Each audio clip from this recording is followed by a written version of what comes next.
Punjab YouTuber Jasbir Singh గురించి 2 నిమిషాల్లో ఈ వీడియోలో తెలుసుకుందాం. పంజాబ్ మొహాలీలోని SSOC state operation cell Pakistan మద్దతుతో పనిచేస్తున్న ఉగ్రవాదంతో సంబంధం ఉన్న గూఢచార నెట్వర్క్లను కనుక్కున్నట్లు పంజాబ్ పోలీస్ డీజీపీ గారు తెలియజేశారు. ఈ నెట్వర్క్ రూప్నగర్ లోని మహలాన్ గ్రామానికి చెందిన జస్బీర్ సింగ్ ప్రమేయం ఉందని అతన్ని అరెస్ట్ చేశారు. అతను జాన్ మహల్ అనే యూట్యూబ్ ఛానల్ నడుపుతున్నాడు. పంజాబ్ పోలీస్ డీజీపీ ప్రకారం జస్బీర్ సింగ్ పాకిస్తాన్ హ్యాండర్ల కోసం పనిచేస్తున్నట్లు అనుమానించబడిన భారత సంతతికి చెందిన అనేక మంది వ్యక్తులతో సంబంధాలు కొనసాగించాడు. ఇందులో స్పైయింగ్ నేరం కింద గతంలో అరెస్ట్ అయిన హర్యానాకు చెందిన యూట్యూబర్ జ్యోతి మల్హోత్రా మరియు ఎన్సర్ ఊర్ రహీం అలియాస్ డానిసర్ ఉన్నారు. అతను 2020, 21, 24 లో 3 సార్లు పాకిస్తాన్ వెళ్లారని చెప్తున్నారు. ఇంకా మల్టిపుల్ పాకిస్తాన్ బేస్ నెంబర్స్ ఉన్నాయని, అవి ఇప్పుడు ఫోరెన్సిక్ అనాలిసిస్ లో ఉన్నాయని డీజీపీ గారు తెలియజేశారు. పంజాబ్ పోలీస్ డీజీపీ గారు ప్రకారం జ్యోతి మల్హోత్రా అరెస్ట్ అయిన వెంటనే జస్బీర్ సింగ్ నెట్వర్క్ తో తనకున్న కమ్యూనికేషన్ ను సంబంధించిన అన్ని ఆధారాలను చెరిపివేయడానికి ప్రయత్నించాడు. అతను మరో PIO షకీర్ అలియాస్ జట్ రావంతో కూడా కాంటాక్ట్ లో ఉన్నాడు. అతను ఉగ్రవాద ఆధారిత నిఘా నెట్వర్క్ లో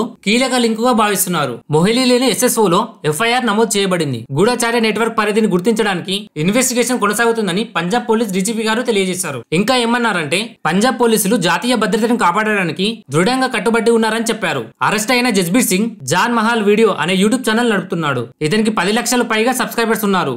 డైలీ ఒక ట్రెండింగ్ టాపిక్ తో మేము ముందుకు రావడానికి ప్రయత్నిస్తాను. దానికి ఖచ్చితంగా మీ సపోర్ట్ నాకు కావాలి. మరి ఈ వీడియోపై మీ ఒపీనియన్ ఏంటో కింద కామెంట్ రూపంలో తెలియజేయండి.